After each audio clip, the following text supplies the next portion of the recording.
What are basic earnings per share? Basic earnings per share, also known as basic EPS, are the total amount of net profit accrued during a specified period divided by the number of shares of stock issued by the company. A proper calculation of this figure helps the company to determine how much of those net profits actually belong to each of those outstanding shares.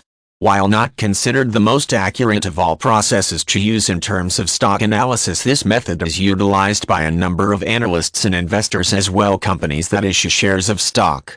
The easiest way to understand how to go about calculating a company's basic earnings per share is to assume that a company had a total of $50,000,000 net profit in US dollars.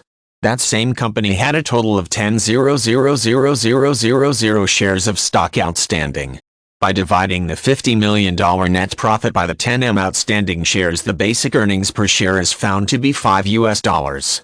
Analysts can make use of this calculation to place a value on the shares of stock, a factor that can be very important when it comes to trading the shares.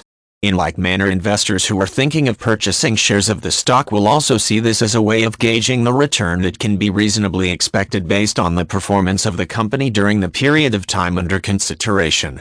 Individuals can make use of the basic earnings per share to decide whether to hold on to the current shares, sell those shares, or attempt to purchase additional shares. Companies also use the determination of basic earnings per share as a measure of how well the company is doing in terms of increasing sales and thus generating profits. If the basic earnings per share for a given period is less than the previous period, this is an indicator that something has changed. That change does not necessarily mean the company is headed for financial difficulty. The net profit generated from the period may have decreased due to changes in the pricing structure of the products produced and sold. In addition, the retirement of some debts via balloon payments that came due during the period, or some other financial situation that was temporary and not likely to recur in upcoming periods.